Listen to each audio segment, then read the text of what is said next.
Thank you very much, Tadeusz, for the opportunity to speak in honor of Holocaust Commemoration Day in this context. And I'm grateful for everyone for joining today. Thank you to the National Library of Israel and also to the Samis Foundation in Seattle for making this event possible. I'm going to go ahead and share my screen. So I wanted to begin by sharing a little bit about how I got into the subject that we're going to discuss today. And as Tadeusz mentioned, my family comes from Salonika, and one of my grandfather's brothers had been in the United States during World War I, and then after the war returned to Salonika, to Greece, and for about 15 years tried to get a visa to come to the United States again, unsuccessfully, and he and his family were murdered during the war in the Holocaust. And so when I had a vague sense of this family story when I was growing up, and became much more interested in college, at which point I began to become involved in our student organization for Holocaust commemoration and awareness. And at one of the annual commemoration programs, I was nominated to represent the student body at a community-wide function. We were going to light the candles in memory of the victims and in their honor. And I went and I spoke with one of the organizers, who was an older woman, and she asked me why I was there, what was my connection to the Holocaust. And I explained that my great uncle and his family died in Auschwitz. And she asked me, where were they from? I said, Salonika, Greece. And she paused with a bit of a look of disbelief and said, that can't be. I was a prisoner of Auschwitz, and I never met a Jew from Greece. And this was really shocking to me, because here we had a Holocaust survivor, someone promoting Holocaust commemoration, engaging in that moment in what I could only sort of fathom as a kind of ignorance that was a form of Holocaust denial, however unintentional. And that lack of recognition, which I encountered in broader spaces in Jewish communities in the United States, as it relates to Salonika, Greece, and Sephardic Jews, helped motivate me to delve further into my studies and my career path. I'd only wished at that time, when I was in college, I had known that precisely at the same moment that our Holocaust commemoration on my campus was taking place, at Auschwitz, there was another special commemoration taking place, which was a survivor from Auschwitz, Chaim Vidal Seficha, had returned to Auschwitz. He was a Sephardic Jew himself with family roots in Turkey. And he had discovered at the Holocaust memorial at Auschwitz that there were many different plaques of all the languages of the victims of the Nazis who died at Auschwitz, with the exception of one language. Judeo-Spanish, the language of the Sephardim, was not included. So he and his associates embarked on a multi-year campaign. It required a campaign to have the Judeo-Spanish language represented among the cultures that were devastated by the Shoah.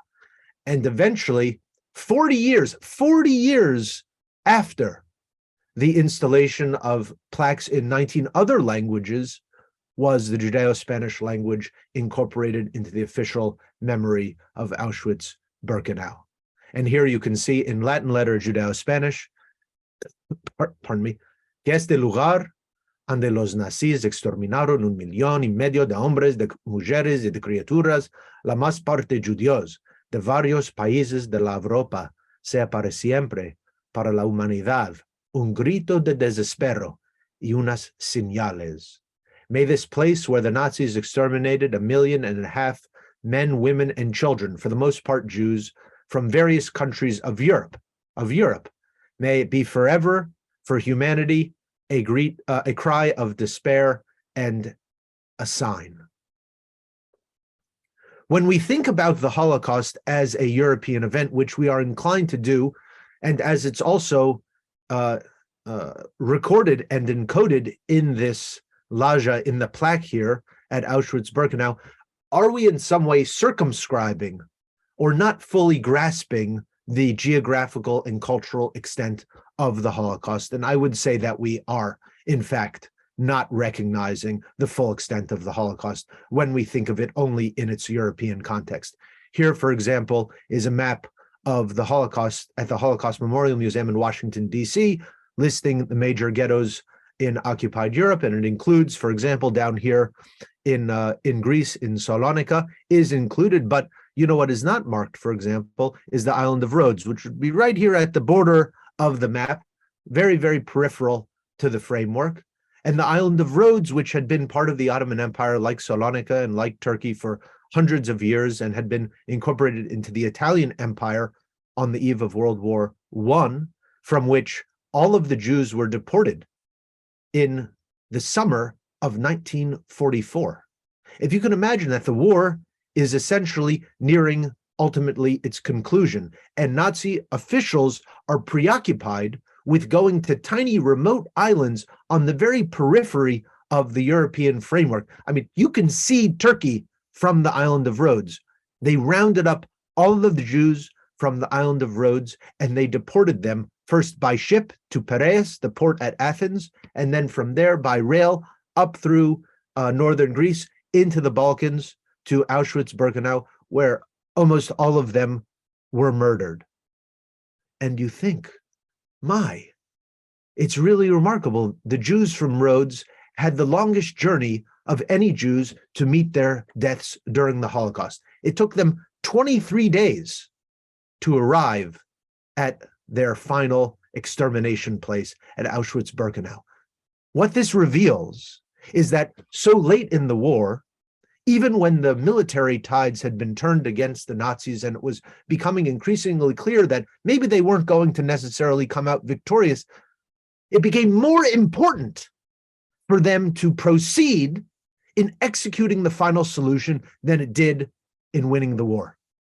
All of the manpower, all of the resources that were placed into ensuring that the community of less than 2,000 Jews on the island of Rhodes was wiped off the map was more important for them, which reveals the centrality of the final solution, in some ways overpowering some of the other war objectives of the Nazis at the time. So if you do not take into the Eastern Mediterranean Jewish experience during the Holocaust, if you do not take in the Sephardic experience, you cannot fathom, you cannot begin to grasp the extent, the reach, the devastation, the dedication with which the Nazi mechanisms implemented the final solution. And it's not only if we go into the Eastern Mediterranean, if we zoom out further, and what if we look at a map like this, and we recognize the extent to which there were concentration camps and work camps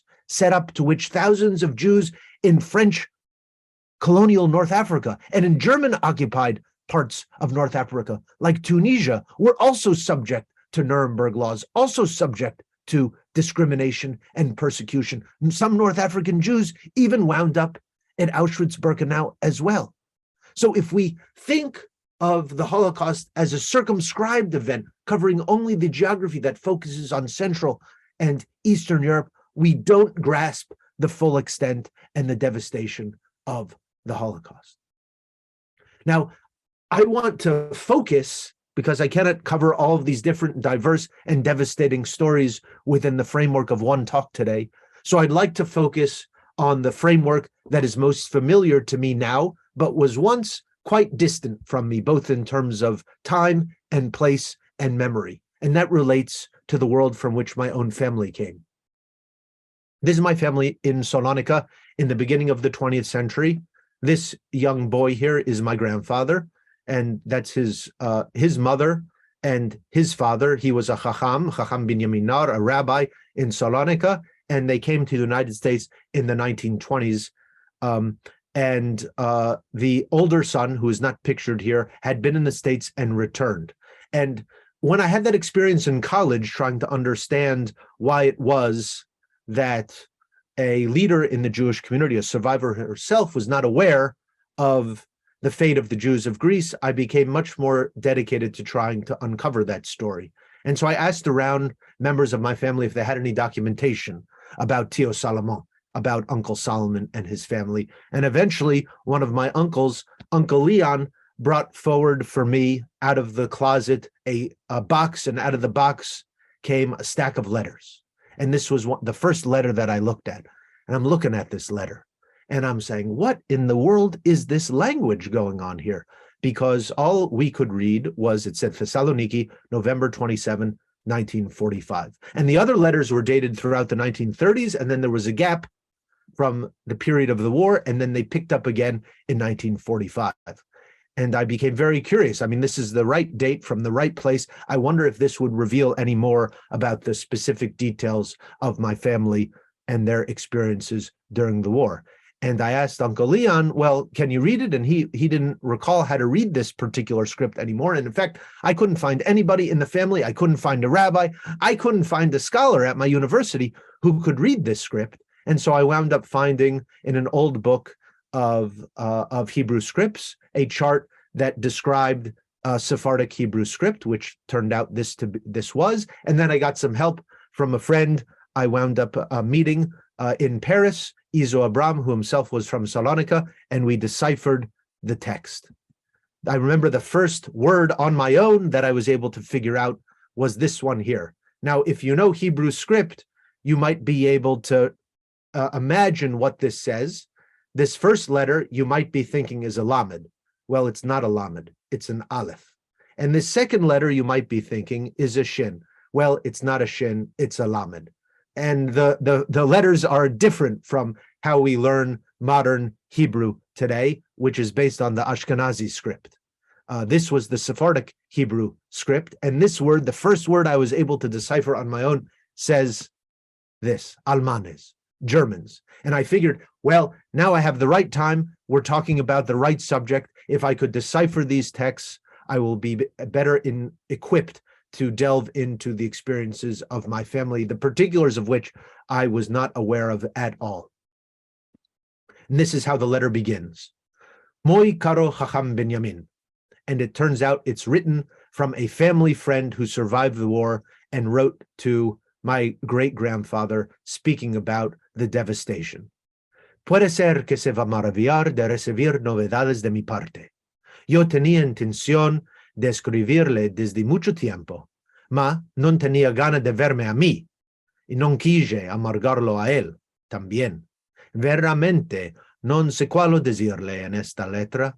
Esto tanto harvado y triste que me hace mucho mal de recontar la tragedia muy fuerte que se abatió sobre nosotros. And that's the Judeo-Spanish language once again. And I figured if I could decipher these letters, I could better enter the world of the Jews of Salonika, both on the eve of the war. What was their life? What was their life like? And we have to understand what their life was like so we can really appreciate and pay homage to the devastation that was wrought. Salonika was in some ways a very special city in the Jewish world. From the 16th century to the 20th century, the plurality, if not half of the residents of this very important port city in the Ottoman Empire, and today the second largest and most important city in Greece, known as Thessaloniki, which is both the ancient Greek name and the contemporary Greek name. Jews represented the plurality, if not the majority, of the population. And here you can see some basic numbers. They're contested. It's not clear the precise numbers, but it gives you a sense that they were by far the largest demographic group. And when we take a look at the city of Salonika, we will be able to also understand the way in which local dynamics will be so essential in trying to understand the trajectory and fate of Jewish communities during the occupation. Every place has its own distinct story based on its own distinct dynamics, political, social, and cultural configurations. One of the distinctive features of the social and economic configuration of the Jews of Salonika was that they could be found in every socioeconomic strata in the city. from the stevedores at the port, the hamales, you can see here, to tunjias, the women working in the tobacco fields and factories, Oriental tobacco being a major industry in the region. The pumpkin seed sellers, the lemonade vendors, the teachers, the journalists, the customs officials, the lawyers, the representatives in local government, the rabbis, the gangsters, the prostitutes. Jews could be found in every aspect of the socioeconomic fabric of the society. The way in which Jews participated in the working classes, in the industrial framework of the city, not only produced a very important socialist movement, but also led figures like David Ben-Gurion, who visited Salonika, as all great Zionist leaders did in the beginning of the 20th century, all of whom saw something of a model for what they might like to see established in Palestine. And you can see here Ben-Gurion remarking that Salonika was a Hebrew labor city, the only one in the world. How do we go from a robust Jewish city, once known as the Jerusalem of the Balkans, with Jews participating in every aspect of society, to a place in which Jews were completely effaced from the city?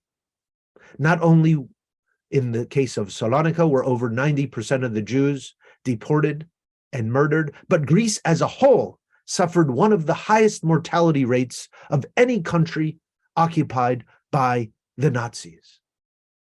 And one of the main big questions that scholars are trying to think about, how do we explain such a high mortality rate for a place like Greece, on the periphery of Europe, or even by some frameworks, coming out of the Ottoman Empire? Many of the people deported to Auschwitz were born in the Ottoman Empire. Thousands of people. My great uncle Tio Salomon himself was born in the Ottoman Empire. His wife was born in the Ottoman Empire.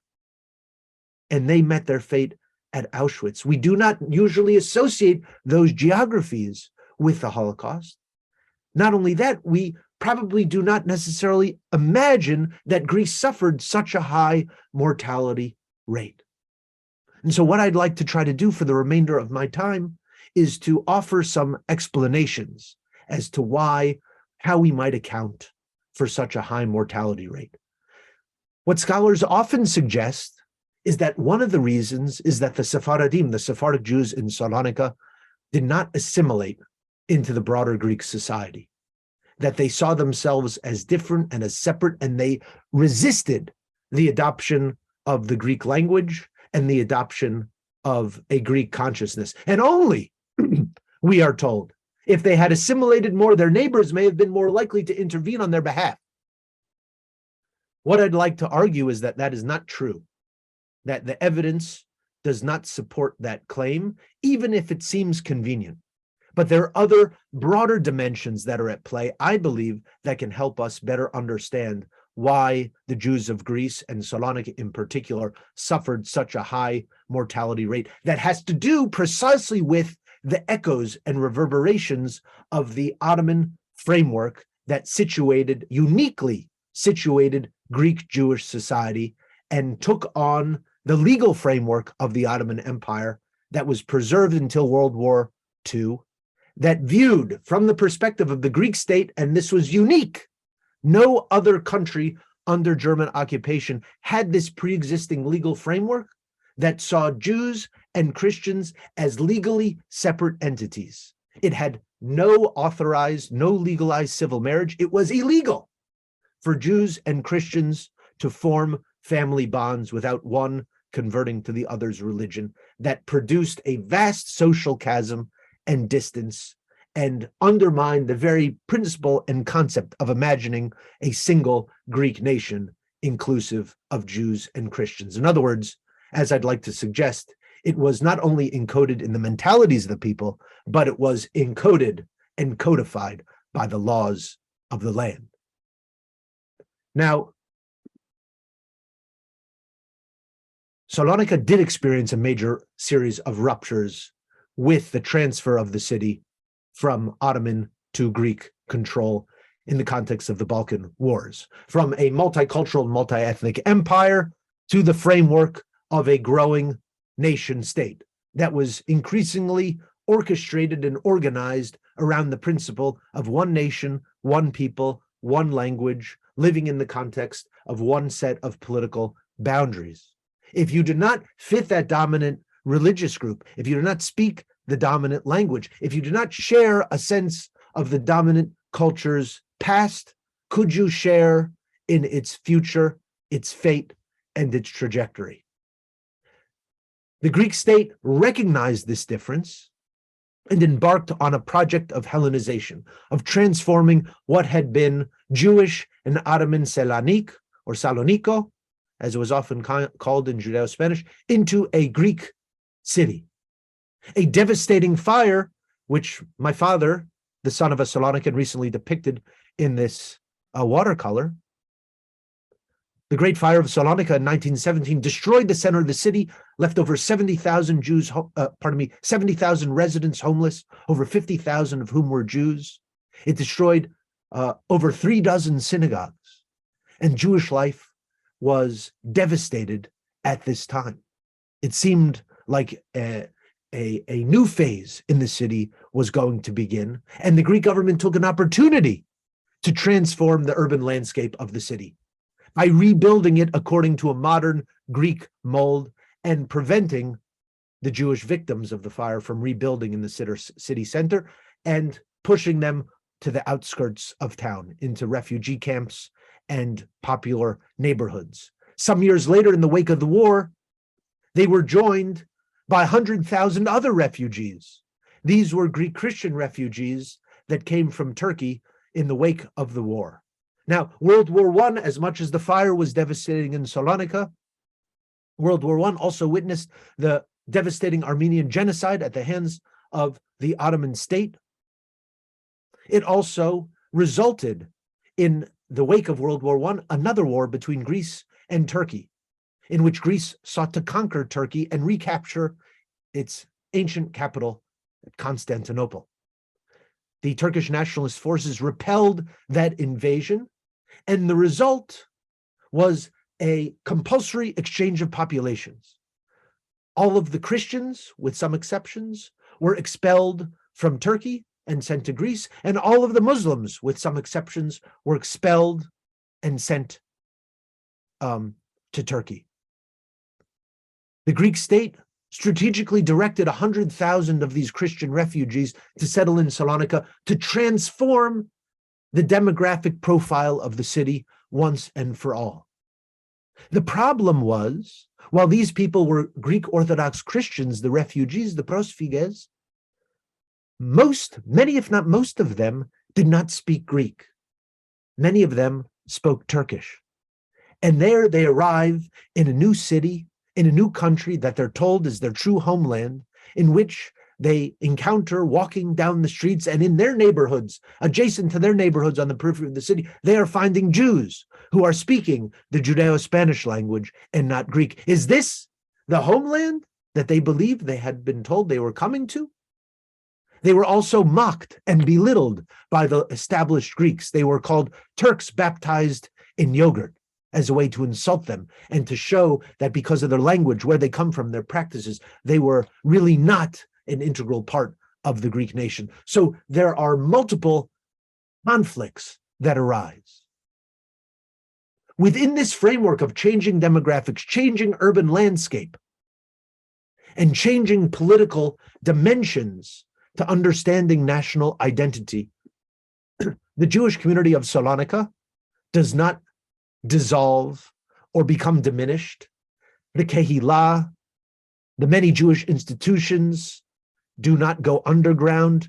They do not disband, as happened in many other European countries by this time. Rather, the Greek state recognized the Jewish community of Salonika as a legal entity under Greek law. And this was unique in the annals of European history at this time. Many of the Jewish communities still existed, but they didn't have the same robust legal status. Not even in Turkey did they have this same legal status. What that meant was that the rulings of the rabbis, especially as it related to civil status, as related to marriage and divorce and alimony and family law. The rulings of the rabbis for the Jews were the law of the land. That's really, really fascinating. The Greek state, the Jewish community, and the Greek church all agreed that Jews and Christians will be recognized as two separate, legally constituted bodies. And the most important framework for ensuring the separation of these two communities was going to be the prohibition of marriage between the two communities. Okay. On top of that, the institutions that cared for these communities would also be largely separate. And we can see this already right in the wake of World War I, when a Judeo-Spanish newspaper carries as its headline, Las dos Salonicos, the two Salonicas, that all the institutions that the city of Salonika, the municipality, orchestrates and uses to support its citizens, pardon me,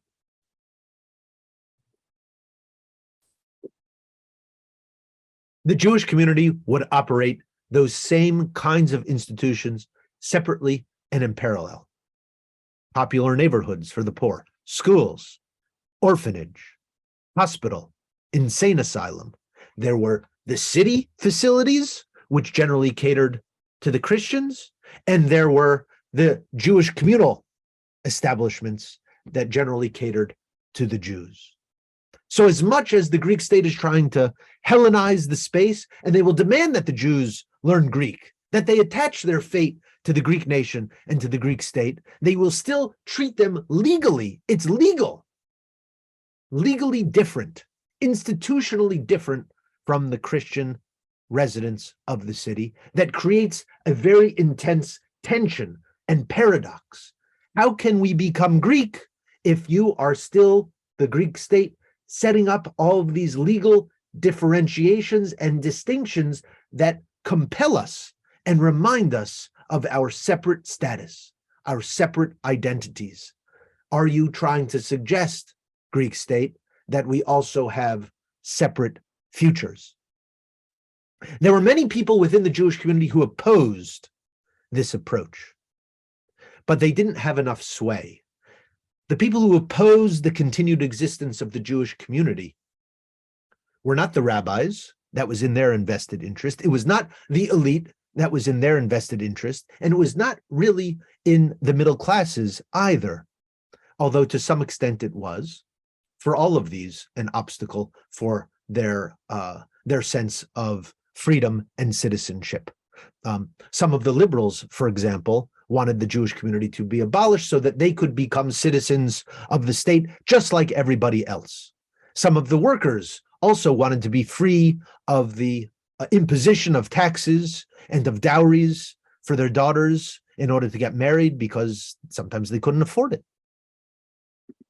But the Greek state and the Jewish community doubled down. So we can see here, as it relates to family status, a novel emerges in the 30s by Gedalia Alaluf, Nitza Valeri, which is a fascinating novel that speaks about a love affair between a Jewish man and a Christian woman, and how they cannot get married. They cannot consummate officially their love for each other, even though places of socialization between Jews and Christians were intensifying. Schools, cafes, the street, the theater, the cinema, walking along the sea. All of these became new sites of socialization, the workplace, that brought Christians and Jews together, but there was a legal limit to how they could interact. And so in this novel, which is autobiographical, Gedalia Alaluf had fallen in love with a Christian woman, found no solution to their problem. In the novel, it ends dramatically with them committing suicide. And the message was, this is where our youth will be led if something doesn't change in terms of opening up our society. Now, Gedalia Alaluf himself, a Ladino novelist, instead, he actually fled to a small town outside of Salonika, and he was baptized as a Greek Christian in order to marry his love. And he took on the name Vasily, which is a typical Greek name.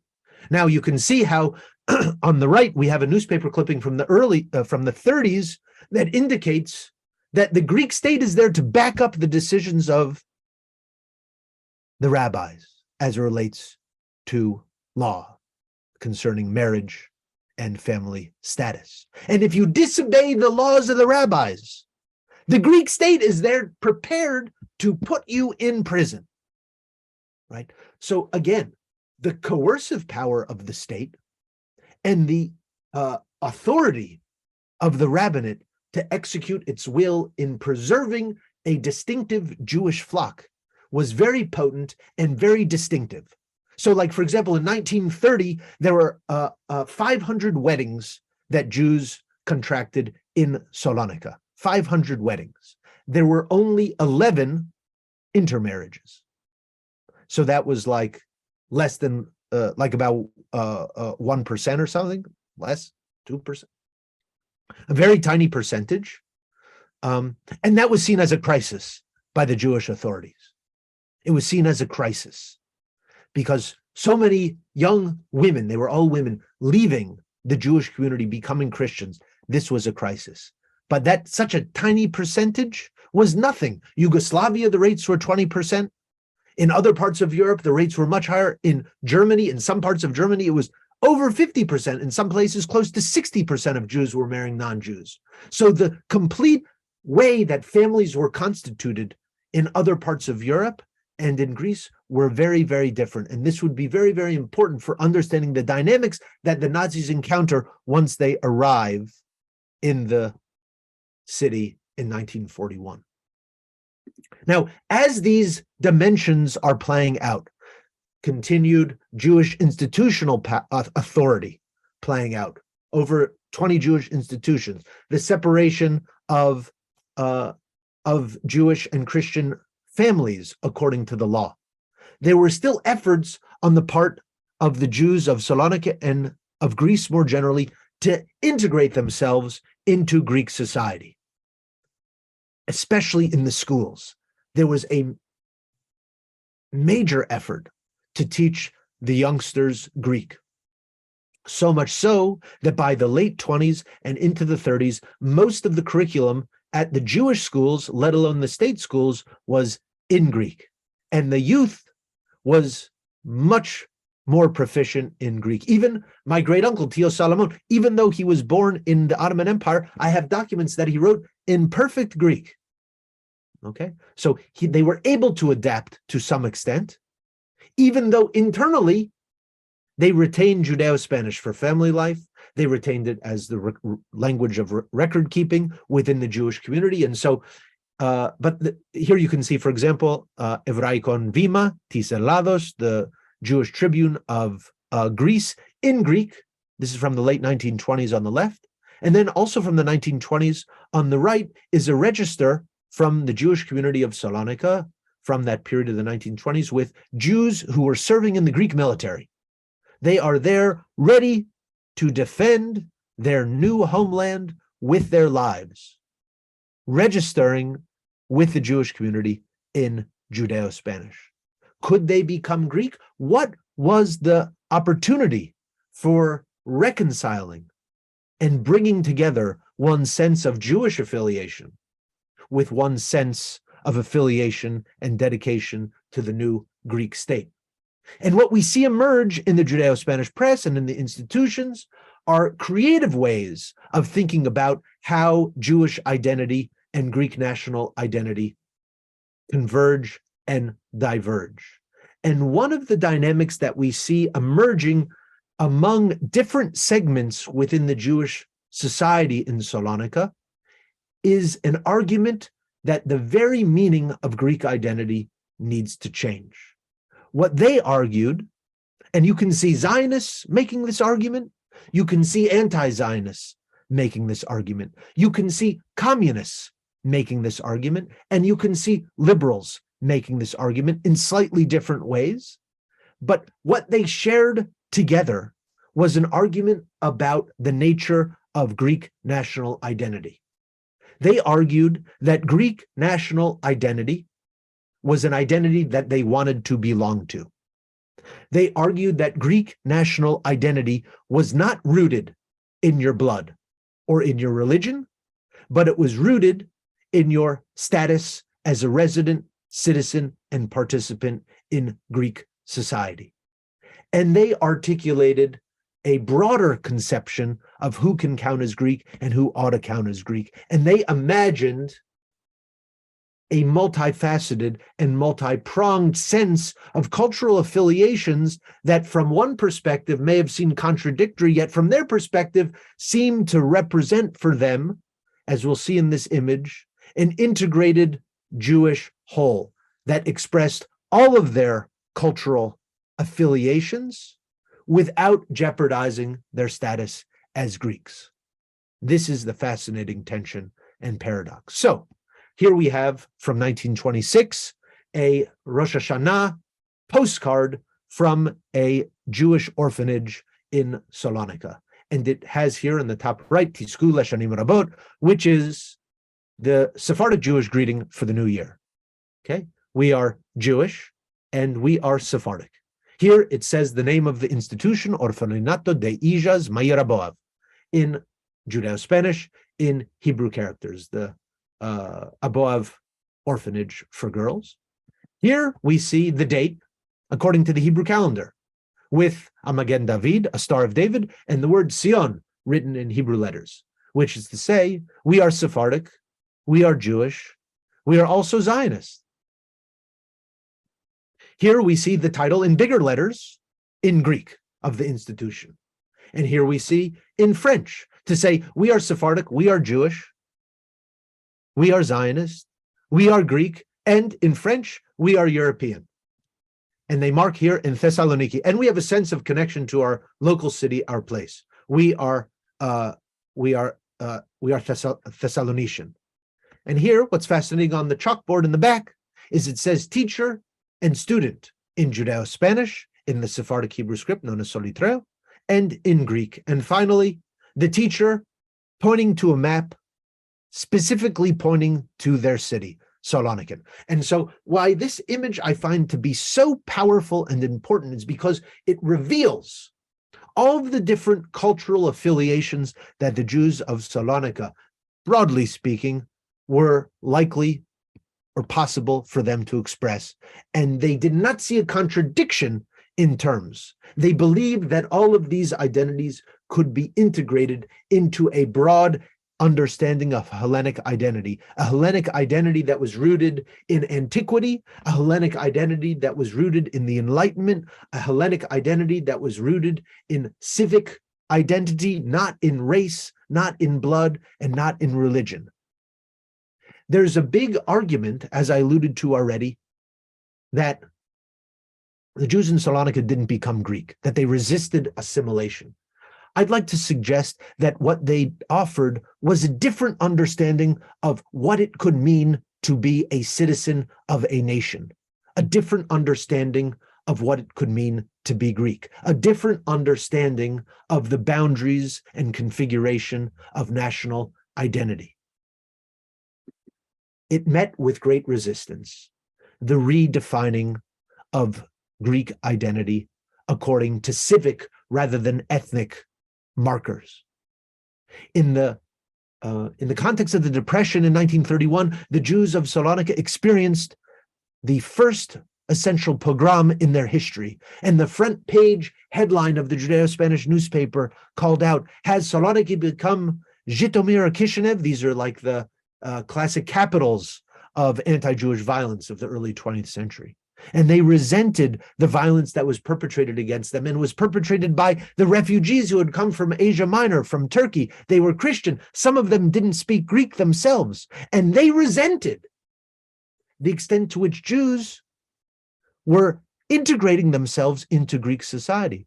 That in some ways, their children, the children of the Jews born in the Ottoman Empire, were speaking just as good Greek as the children of the Greek Orthodox Christians from Turkey, and that created great tension. As the battle over who is Greek and who counts and who deserves priority in representing the nation came to blows.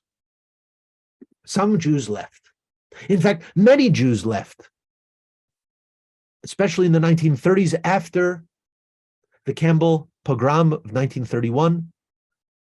Thousands and thousands of Jews, port workers and others, went to British Palestine, where they became, many of them became influential in building up the ports at Haifa and to Tel Aviv. Some of you may be familiar with Recanati, famous Recanati family, and Bank Discount, an important bank that was established at this time. So the diaspora of the Salonican Jews becomes very, very important. 40,000 Jews, the Jewish community estimated, had left over the previous 3 decades. But the bulk of the Jews remained in Salonika, and they sought to carve out a space for themselves in their city and in their country.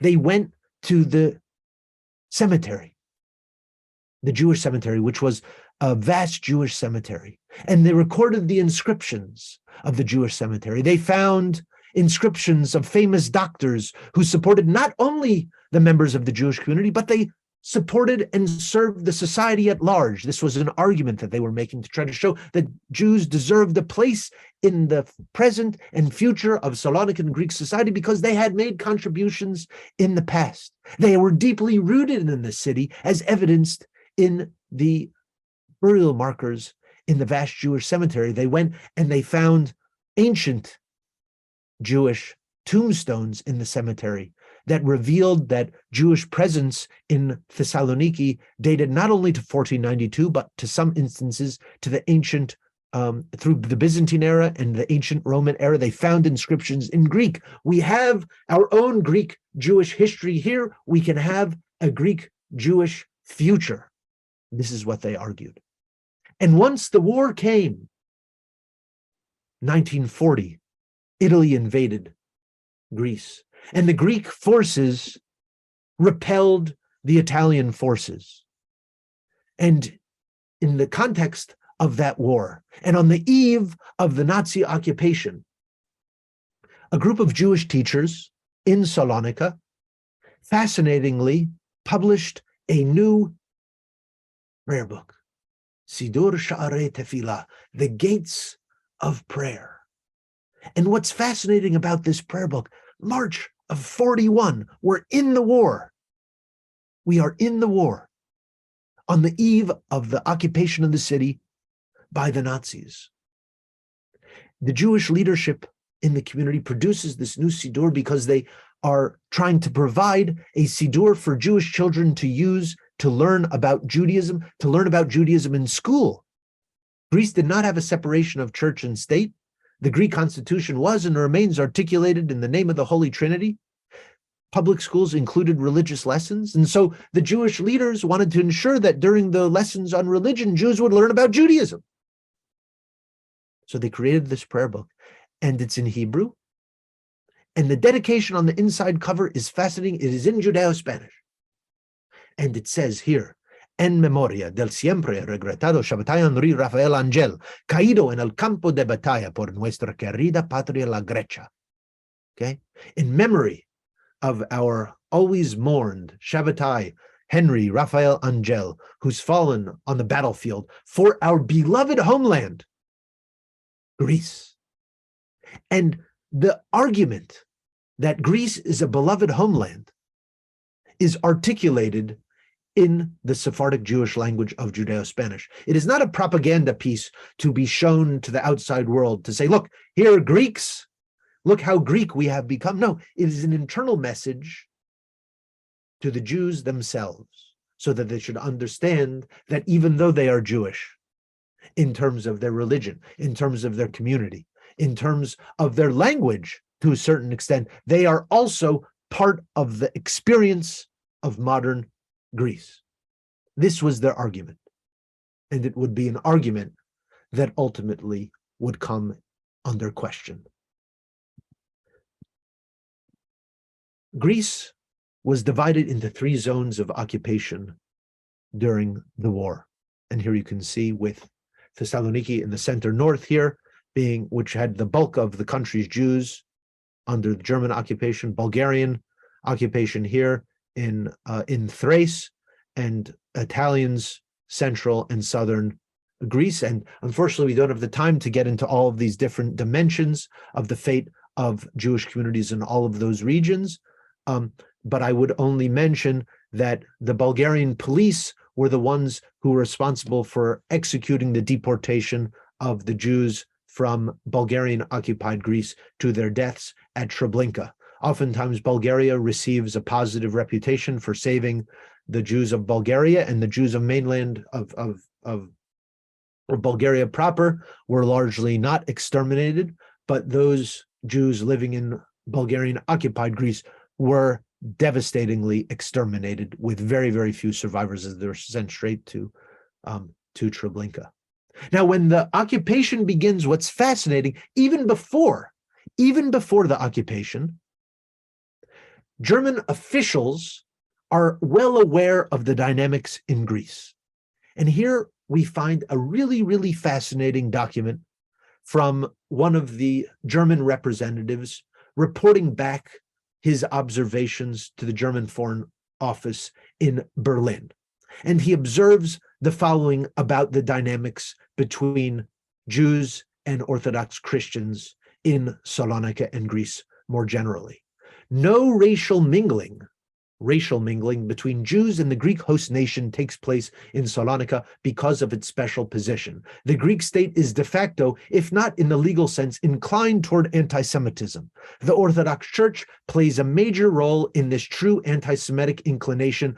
And this is what's fascinating. What does this observer see as the key underpinning anti-Semitic nature of the society? Is forbidden intermarriage with Jews. It comes down to family composition. With this, the Salonican Jews cling strongly to their religion. Conversion to the Orthodox Church are rare. A feeling of foreignness exists between the Jews and the Greeks.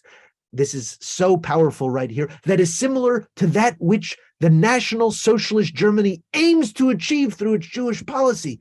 This is remarkable because what it demonstrates is, in the eyes of this German official, the legal framework of Greek society is a model for Nazi Germany. The prohibition of marrying between Jews and non-Jews was the core principle of the Nuremberg laws, which were just getting underway in recent times in Germany.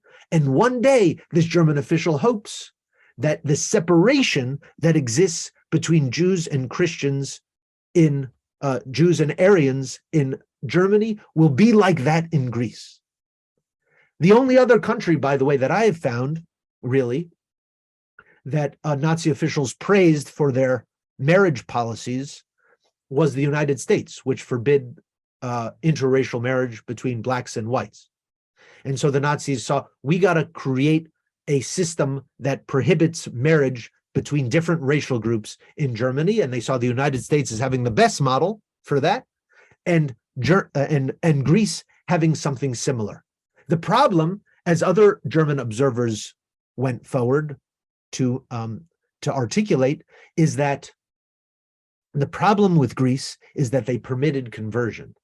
And from the perspective of the German officials, that demonstrated that Greek society had not yet become modern, that they had not yet accepted the modern discourse of race science, that they had not recognized that Jews should be treated as a separate race, that they were a pollutant to the general society. And by accepting conversion, even in small numbers, German officials were afraid that Greek society would be undermining its own racial purity. What these observations also enabled was German occupation forces to exploit the sense of distance and difference between Jews and their Christian neighbors in Greece. And so we can see this play out in 1942, when we see the first major anti-Jewish act take place in Salonika, where Jewish men are registered in so-called Liberty Square. This is the same place where the Ottoman Constitution had been proclaimed in 1908. It brought in liberty, fraternity, and equality into the entire Ottoman realm. Now those same rights and promises were taken away. Yom Tov Yakoel writes in his diary about the scene. All the Jews of Salonika between the ages of 18 and 45 were called to Liberty Square to register for forced labor. Now here we see the satisfaction of the Aryan Greek population was indeed indescribable. The Aryan population, the Greek population, observing, appreciating in some ways the way in which the German authorities were further separating out and removing the Jewish population from the city. It could contribute to the consolidation of their version of Greek national identity, which was about religion, ethnic ties. Okay.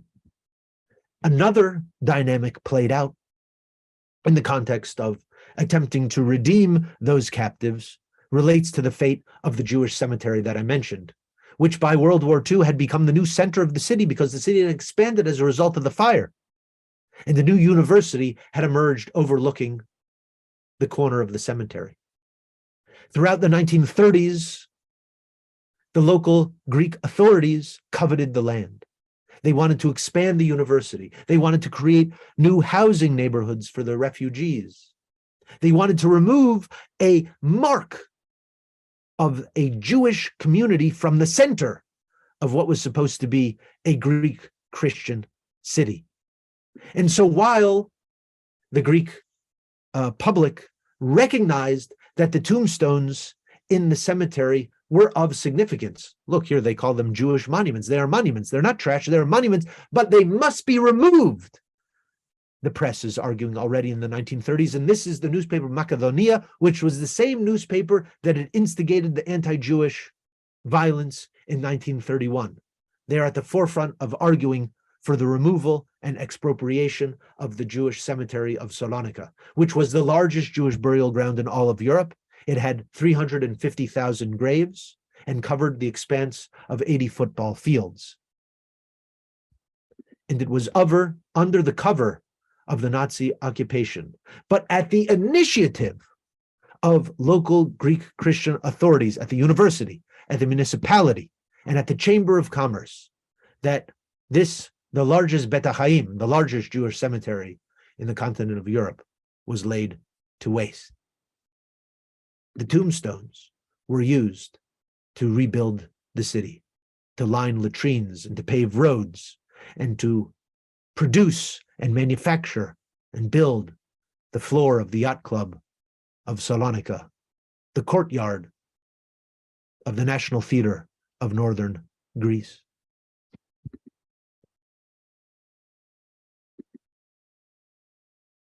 Swimming pool with the inscriptions facing out. They were used to beautify and refurbish the St. Demetrius Church, the church of the patron saint of the city, which had been damaged by the fire. It was rebuilt with Jewish tombstones. And the university campus itself now occupies the entirety of what had been the terrain of the Jewish cemetery of Salonika, and in part built with the tombstones themselves. The tombstones spoke. They told the story of the Jewish contribution and participation in Greek society, but they were not heeded. The arguments were rejected. The devastation of the space of the Jewish dead served as a preamble to the fate of the Jewish living. And the story that proceeds from here will be familiar to those aware of the processes of the deportation, the expropriation of properties, and the ultimate deportation of Jews from different occupied spaces in Europe to the death camps. And here we see a very powerful image of a family in the Salonika ghetto in the spring of 43, wearing the Magen David, the Star of David that marked them as Jews, but not aware of their fate, not aware what was going to become of them. What is most potent to me in this image are the smiles of the young women. They cannot imagine what will be in their immediate future. The whole family essentially perished. They were among the 48,000 Jews deported from Salonika to Auschwitz from March to August of 1943. And Salonika is also unique insofar as many of the Jews were forced to purchase the tickets to get on the train to Auschwitz. They were told that they were going to be relocated to Krakow, to Poland, where they would have a new life in a Jewish environment. And you know what I think? I think that the history of population movements in the region made it more likely for this to seem plausible. All of their all of their Muslim neighbors had been uprooted 20 years before. Christians came from far away and resettled there.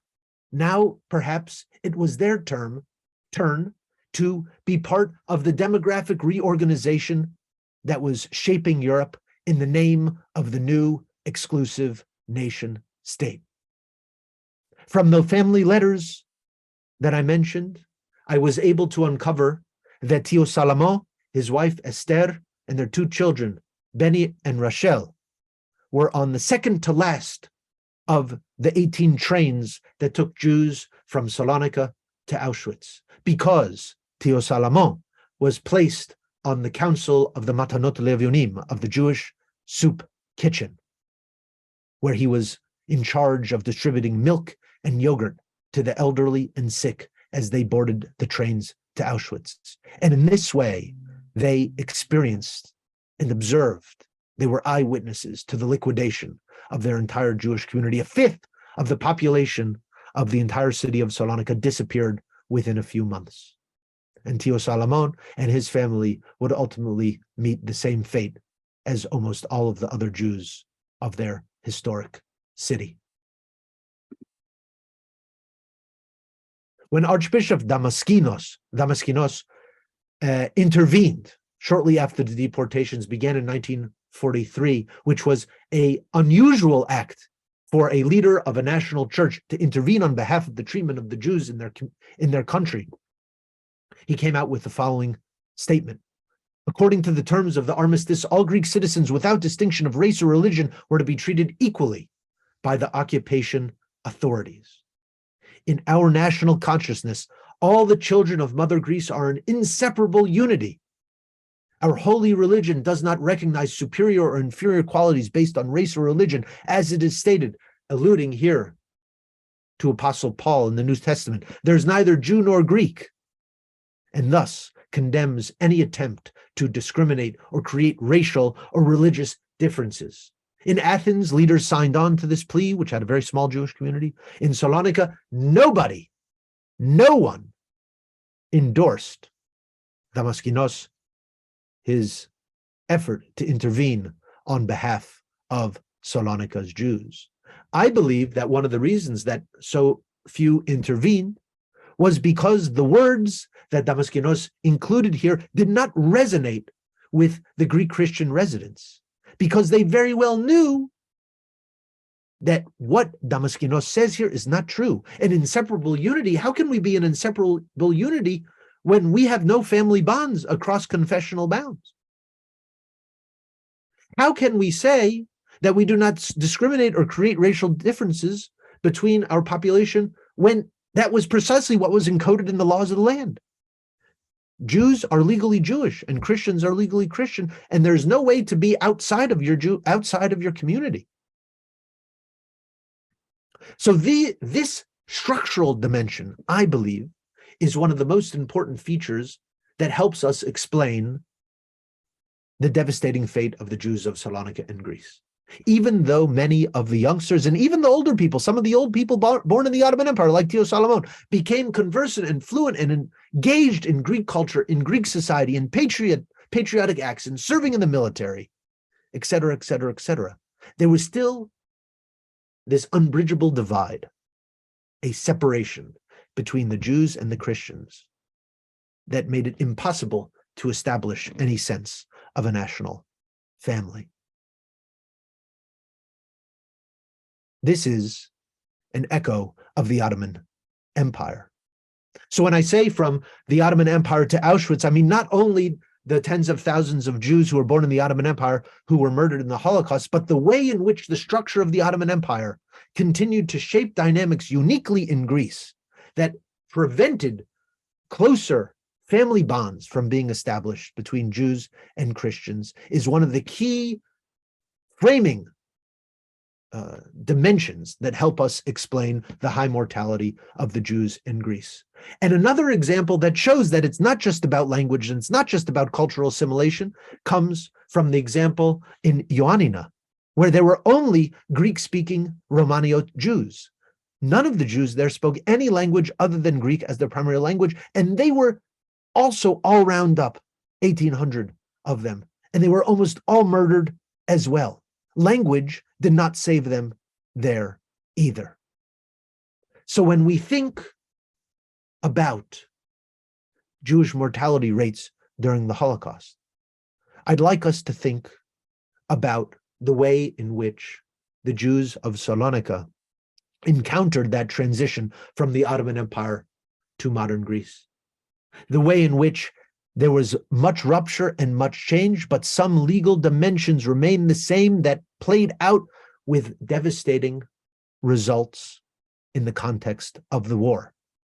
I was able to find 110 intermarried Jews. Only 3 of them were deported. So just like everywhere else in Europe, those who were intermarried had a much higher rate of survival. And in other parts of Europe where there was much higher rate of intermarriage in general, many more Jews survived. And I would suggest that this is one of the reasons, not the only one, not necessarily even the main one, but one that I believe until now has not been recognized that helps us explain the fate of the Jews of Salonika and Greece and the way in which the world of the Ottoman Empire continued to shape the ways of the Jews of Greece and dictated, in part, their fate during the war.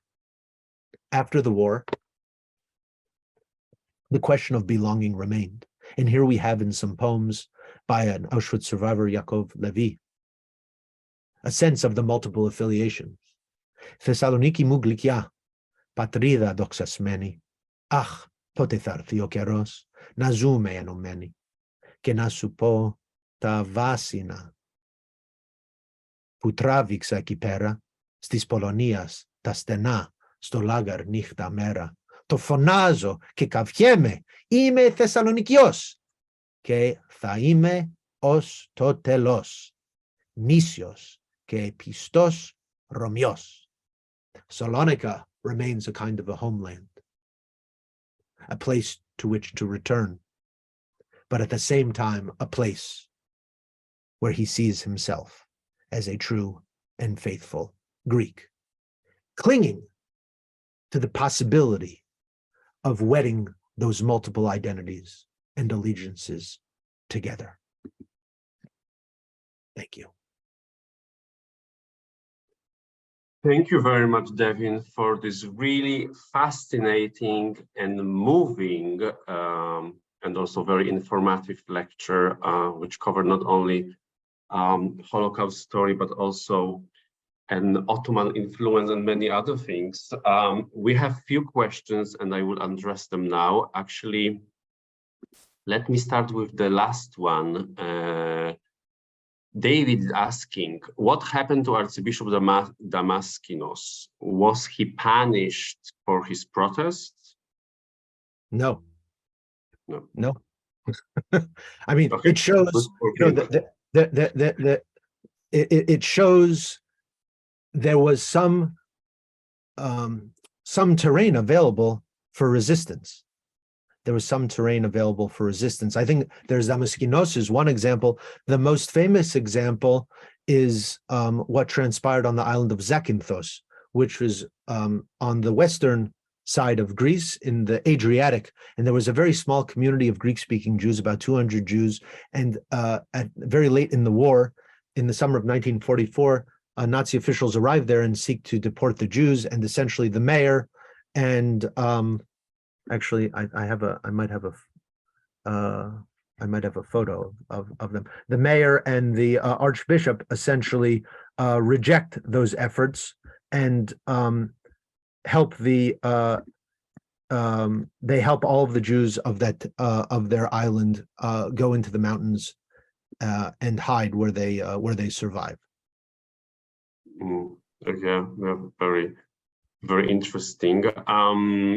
Okay, Actually, we have few similar questions. I will make one out of them. So both Susan and Vicky and somebody else was asking about the origins of the community in Thessalonica. Was it established after the Spanish Inquisition? Was it due to maybe a trail, a spice trail? So could you say something about this? Yes. So the Jewish community of Thessaloniki has many layers to it. So there was already a Jewish community in Thessaloniki in the 1st century of the Common Era. Apostle Paul famously preached at the synagogue in Thessaloniki, and he was kicked out. But he went preaching there, and on top of that layer of Jewish settlement, you have some Ashkenazi Jews arriving in the Middle Ages, but the vast bulk of the community would be comprised of those Jews who came in the wake of the expulsion of the Jews from Spain in 1492, and they would come from Spain and Portugal and sometimes through Italy over the next century and a half. So, by the end of the 17th century, there were something like 36 synagogues in Salonika, each of which had the name of the place in which its founders came from. So there was the original Etz Chaim congregation, there was the Keilah Kedusha Ashkenaz, the Ashkenazi congregation, there was Castilla and Aragon, there was and there were also Evora, Portugal, a variety of different Jewish community,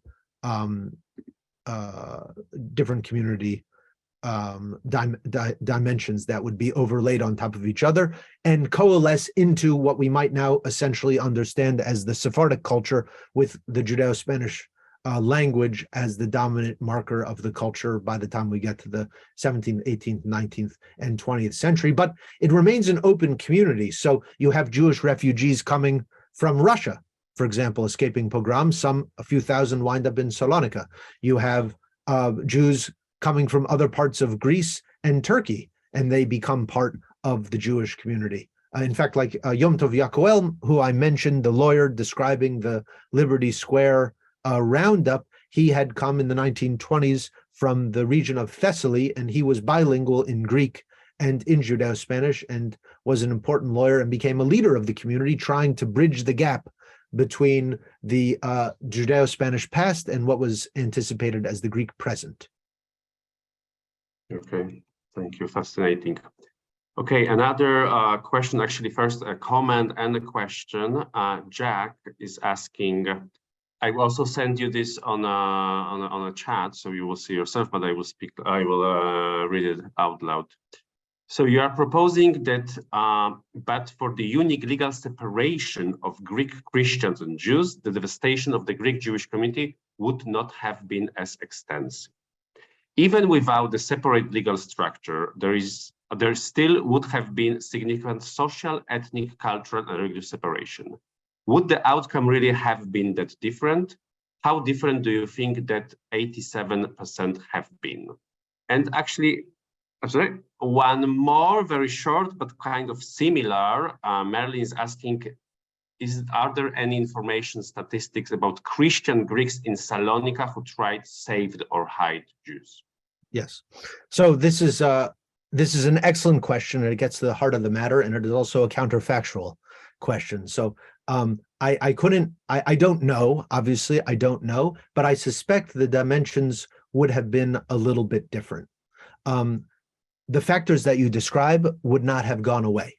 In other words, the social, ethnic, religious, and cultural differences would have remained. But I do think that there would have been a greater extent of intermixing, and the reason that we may infer that more Jews would have survived is because in many other countries, the Jews who are most likely to survive were those who were married to Aryans, to non-Jews. Like if we think of like Germany, the most famous case is the Rosenstrasse protest, right? Which some of you might be familiar with. I have a where a group of non-Jewish women protested for the release of their Jewish family, and they succeeded. Actually, they succeeded in doing it, and that was 1,800, which is not a huge number, but it's still, it's still notable. So might something of that have happened in Greece? We have no idea, but it was essentially impossible, the way in which the society was set up at the time for something like that to take place. So I suspect that the numbers of Jews deported and murdered would have still been very, very high. They still would have been very, very high. And we can see that in related to the other question of how many Jews were, survived in hiding in the city, you can count the families on your hands. Almost none. Almost none. So it was very, very unlikely. And that has to do both, I think, with this kind of legalized separation that is related, and you can't really extract it from the way in which the cultural and the linguistic and the ethnic dimensions played out. Like even you think about Germany, civil marriage, intermarriage became legal only in 1871, for example, with the unification of Germany. And so you see over the course of a half of a century, intermarriage became very normalized, but it was a process.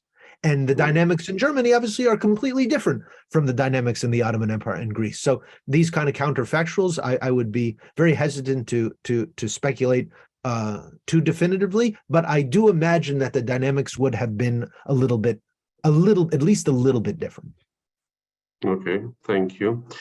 Okay, we have another question from Merlin, which is actually very interesting because it concerns churches. Was the Greek Orthodox Church anti-Semitic like the Roman Catholic Church? Do you know any, could we draw any general picture? Yeah, it depends on what we mean exactly by anti-Semitic, but, insofar as it remained part of dogma to hold Jews responsible for the murder of Christ. This was a standard, a standard element of church dogma. And we can see the ways in which in Salonika, church officials did not intervene. And not only did they not intervene, but also when it came to the cemetery, as we saw, my colleague Leon Saltiel has looked extensively at the records pertaining to this, the way in which the church was among the main actors in soliciting and requesting tombstones from the Jewish cemetery, which had been essentially turned into a quarry for stone. They were requesting these stones to be used to build up churches and to refurbish churches. So you can go to Salonika today and you can still see some of those tombstones in the church. You can find even in the St. Demetrius Church, but also in other parts of the city, you can still find tombstones there. So I think that the attitude was a very tense one, let's say that. Yeah. Okay, thank you. Okay, another question from Catherine Moore, which brings us closer to the British royal family. Did Prince Philip's mother save Jews as told and feed them in the shelter? Do you have any information? Yeah, so Princess Alice was involved in intervening, and I think the most famous story there relates to the family of Chaim Maki Cohen, who was I believe he was from Thessaly originally, but wound up in Salonika and became a leader there, and developed a close relationship with a Greek royal family, and so we see there in terms of Alice. Then Chaim Maki Cohen died, but before the war, but Princess Alice was able to essentially save his family, whom she hid in her residence, essentially, under the nose of the Nazis. And the Greek royal family, was connected to the British, and that's why one of the reasons that we might say why the Greek government in exile wound up in Egypt, because of the British connection there. And now yeah, so I'll leave it at that. Interesting, thank you. Okay, another two, which actually brings us closer to nowadays. Janet is asking, what is the situation of Jewish community now in Thessaloniki, Salonika? And also Gali is asking, is there any memorial in Saloniki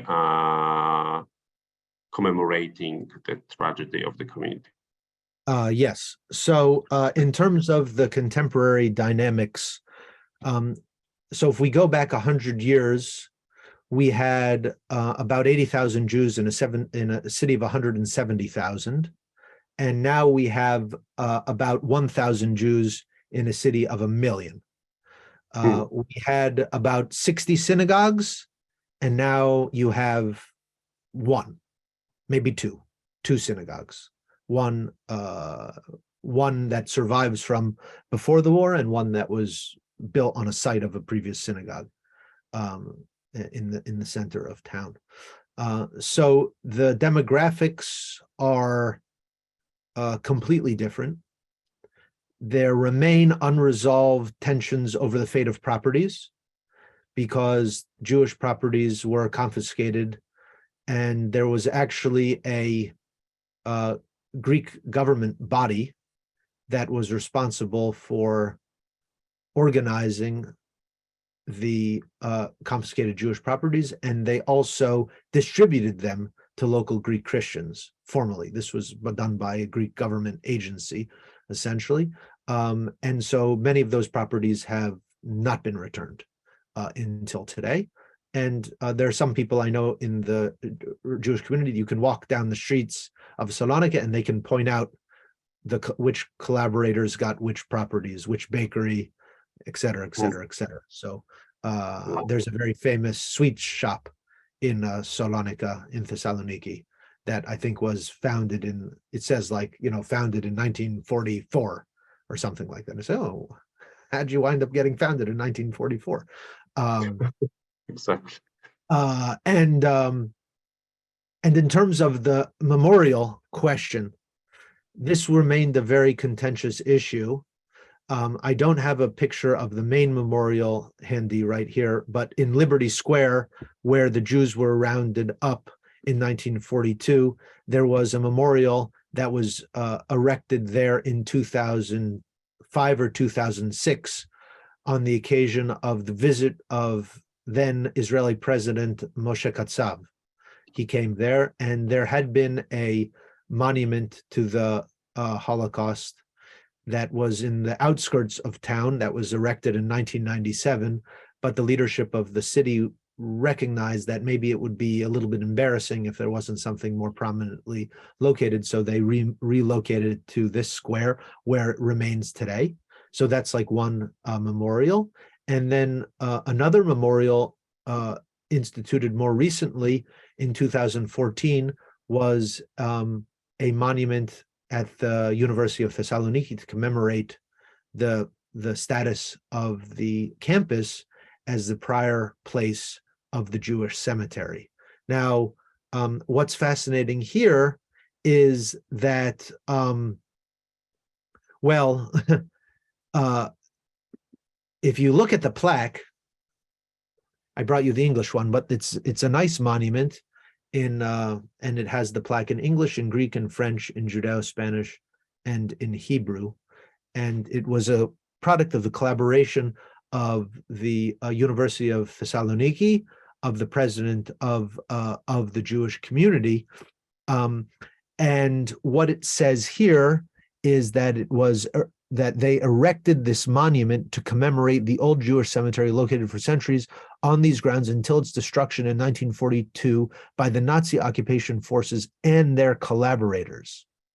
Now, the inclusion of "and their collaborators" was very contentious because, as in other parts of Europe that were occupied by the Nazis, the question of collaboration is very, very sensitive.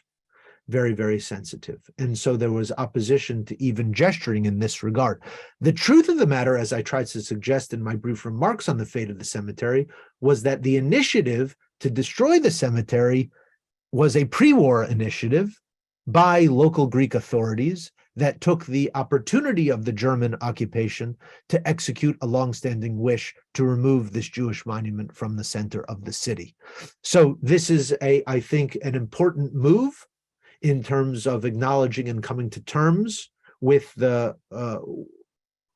fate of the Jews and of the fate of their markers and of their monuments. But it is equivocal insofar as it can't fully come to terms with the truth at this time. A last piece I would add there is that the mayor in the earlier part of the 2010s, Yanis Boutaris, played a very instrumental role in advancing a campaign to open up the city, to open up questions about Jewish memory, questions even about Muslim presence.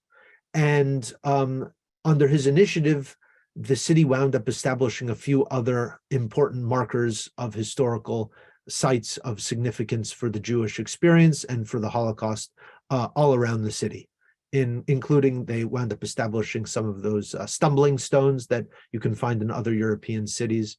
There are a few of those in Thessaloniki. So there's in the last few years, there's been a kind of an opening up and the coming to terms a little bit more with the Jewish presence and the Jewish past in the city. But it's been slow, it's been equivocal, and it's been very challenging.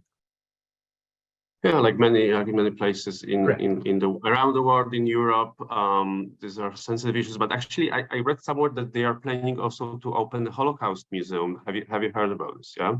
Yes. So the Holocaust Museum is a new initiative that is a major enterprise, and I've been fortunate enough to be invited to participate in that enterprise in some capacity. And I think that when this major museum dedicated to the Holocaust will be erected in the city, I think it will have the opportunity to really change the public discourse and the conversation, and also the topography of the city, the landscape will change with such an important building like that, that will have as its mission the goal to tell the story of the city, to tell the story of the Jews in the city and their fate during the war, and to make it a resource for the residents of the city to confront and come to terms with their past and to build a future for themselves, and also for visitors from all around to come and get a better sense of what Thessaloniki has been about in terms of its Jewish past, in terms of the destruction during the war.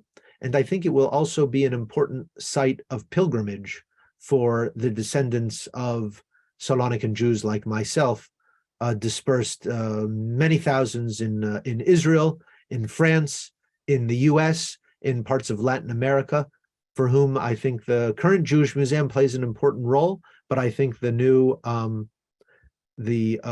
Holocaust Museum will have an even more robust role to play in providing opportunities for the reconnection of the descendants of Thessalonician Jews with their mother city. Let's cross our fingers for that. Thank you very much. Our time is limited, so unfortunately we have to finish. I just sent to all of you, dear audience, the link under which in 2, maximum 3 days, you will be able to see again this lecture, which was recorded. Of course, I will send to you, Devin, as well. So in Greek, Evcharisto, gracias. Gracias in Ladino. Yeah, merci mucho. Yeah. Merci mucho. Okay, that's a nice mix between French and Spanish. So gracias mucho and merci mucho. Thank you. It was really fascinating and very moving. Hope we'll host you again in the future with a different topic. I would be very pleased. Thank you everyone for attending, and have a great day for you in Seattle, great afternoon for those in East Coast, and good evening for those in Israel. Thank you very much. Bye-bye.